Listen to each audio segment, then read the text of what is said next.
O, game na. Naniniwala daw ba kayo sa 3 months rule? Si Mina. Siya yung kakagaling lang sa as a breakup, as a long time na bago siya bago siya naging ulit, bago siya naging taken ulit. Hindi naman ako sa naniniwala. Pero kasi 'di ba parang ang hirap lang na pumasok ulit sa bagong relasyon na hindi ka pa-heal. Toto. 'Di ba? Parang gagamit ka ng ibang tao para lang maka-move on. Hindi naman kasi sa yun. Sa feelings mo din yun. Hindi naman porket nagjowa ka ng mabilisan. Oo, hindi. Ano yun parang hindi natin ma-judge naman talaga yung timing. Kung kailan darating. Paano pag less than 3 months tapos you feel na parang meron ka lang nagugustuhan na iba tapos you feel okay na. Diba? Hindi mo naman ma-judge yung timing paano kung more than 3 months tapos tsaka ako naging okay? Tsaka may dumating na bago. Diba? Parang gano'n. So, hindi mo masasabi kung 3 months rule or something. Basta you feel okay na tapos may dumating na tamang tao. Then, pwedeng less than a month, pwedeng more than a month, pwedeng 2 months, pwedeng 3 months, or pwedeng a year. Diba? Meron kasi iba talaga more than a year bago nagiging okay. Kagaya ko, parang ako, feeling ko, ngayon, parang I'm almost 2 months single na may mga nagpaparamdam naman, but I don't feel okay pa kasi Parang hindi pa ako ready. Tsaka parang feeling ko, basta ganun. Ganun lang. Totoo naman yun. Diba? Kasi, diba? Pwedeng sa iba okay na sila, pwedeng sa'yo hindi pa. For me, almost 2 months na akong single, but may mga nagpaparamdam, pero hindi ko pa kasi nararamdaman na okay na ako. So, ayoko pa. So, I enjoy being single muna for now. Yun, ganun. Meron din naman kasi kaka-break lang, tapos may jowa na ulit. Diba? Kaya, hindi mo masasabi yung 3 months rule Kasi may iba naman, nasusunod nga yung 3 months rule. Pero ang totoo, babalik naman sa ex. Paano ka nag-move on sa... Next question daw, next question. Ikaw magtanong kasi ako hindi ko naman masyado. About ba sa mga past? Mga past? Hindi, sa mga past. Pwede rin naman, mga past experience. Sige, ito na lang. Nagkakaroon ba kayo ng regrets? Pagdating sa, kagaya sa'yo, kakahiwalay mo lang. Meron bang regrets? Ganon. For me, regret? Wala naman. I never feel regret anything naman. Because I did my best. Hindi naman din ako, nung nakapag-break ako, sinarado ko kaagad yung door. Para sa para sa aming dalawa. The door is still open naman that time. Tapos nagantay ako na baka possible pa na maging okay pa kami. Hindi naman yung pag nag-break na kayo, tapos nung umayaw ako, ayaw na kaagad Diba? Still, nag-antay pa din naman ako kung magiging okay pa kami. We try many times kung magiging okay pa, but hindi na talaga nag-work. So, for me, wala naman akong Paano mo masasabing hindi na nag-work? 2 months pa lang naman kayong... kasi tinatry naman namin Parang nung, syempre, Before, no? parang nung kakahiwalay pa lang namin, 1 linggo, 2 linggo, 3 linggo.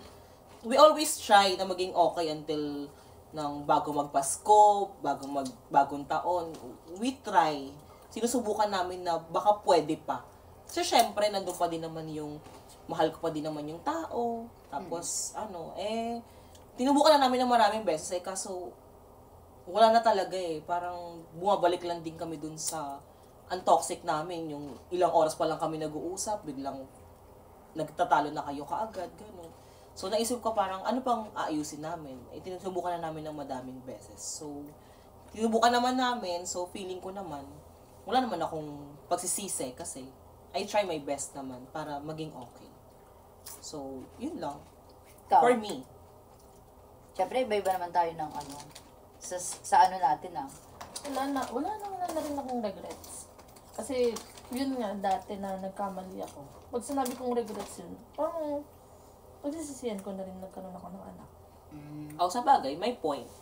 Nga naman, ba't mo sasabihin regret? Nag-regrets ako doon. Nabuo ka naman kasi may dumating na baby. Kasi kung wala rin siya na nag-regrets ako dun sa tao, pero hindi ako nag-regrets kung ano yung naging bunga.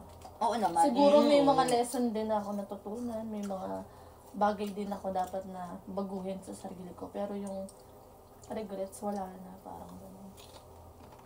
Sa dati mong asawa, kay Joshua, yung kay Dan. Isat mo yan! Cheers daw muna. Yung kay Dan. Yun na din yun. Yung pinaglaban, mas more on pinaglaban ko yung tao kaysa dun sa talagang, di ba? Naging asawa, Oo. naging ama ng anak mo. Okay.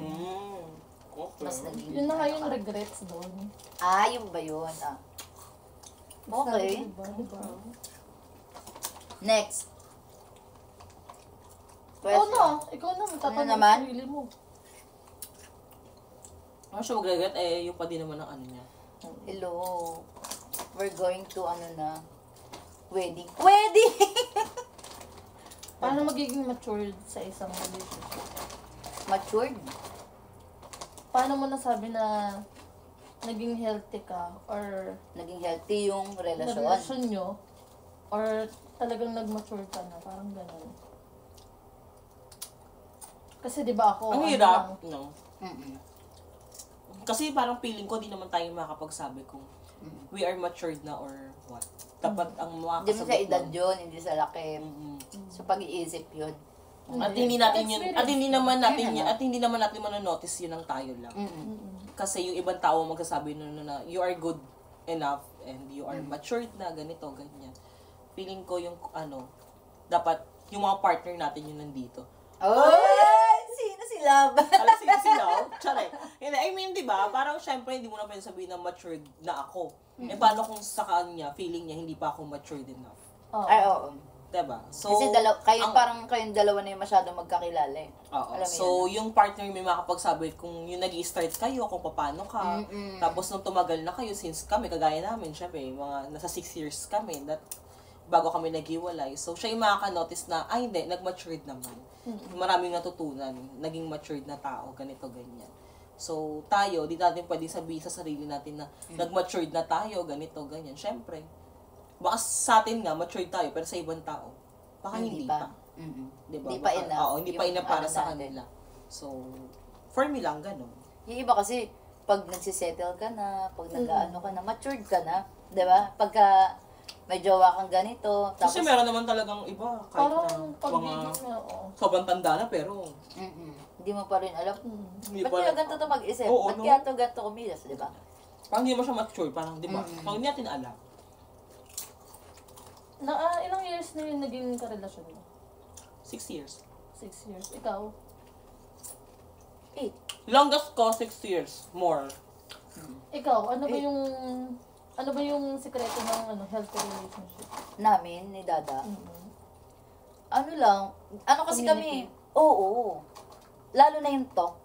Oo. Yung talk, sobrang ano Connections, talaga. No? oo. Kailangan, hindi kami yung updatean eh. Andito na ako sa ganito, nandito ako sa ganyan, hindi. Yung buong detalye na yun, pagkukwentuhan namin sa gabi. Parang lahat, hindi ko makwento, ma-chat ngayon kung nagpunta kami sa ganito, nagpunta kami sa ganyan. Pero pag nagkita kami ngayong gabi, pag nagtanong na siya, doon, dire-diretso na ako magkwento. Talagang lahat ikukwento ko. Walang papalya. Ganun kami dalawa. So, Simula parang, nung una, ganun kami. ay, so Bagets pa kami. kami din naman dati ganun. Hello? So, parang feeling ko, one thing din na nasira talaga yung pagsasama namin. Kasi parang, we don't have time na to each other. Time. Nitong ano na. Time oo. talaga. Oo, kasi dati nung madami kaming time, syempre pareho kaming, syempre nung Free. nasa house lang ako, tapos hindi naman ako nag-work. Mm-mm. Yung parang, meron talaga, yung parang every midnight, tuwing uuwi ako, siya lang yung busy. Parang siya lang yung busy. Tapos, pag uwi niya galing ng work, parang bago talaga matulog. Oo. Nagkukwentuhan, may midnight talks talaga kami Yan ang na, pinakamaganda. ganito, talaga. ganyan, ganito kasi yung nangyari, ganito kasi yung kanina, ganito kasi yung yung ganito, ganyan. May ganun kami, everyday ganun din kami. Tapos parang itong mga Pag lately nawala na na parang, siguro mga 1.5 years ng pagsasama namin, parang feeling ko, hindi ko na maalala kung kailan kami huling late night talks ng kagaya ng ginagawa namin before. Ayun yung nawala. O yun, di ba? Suddenly lang yung question, parang biglang, oo nga no, parang dati, ganun kami everyday. Tapos, siya, itong mga past 1.5 years or almost 2 years namin, nung pareho na kaming busy.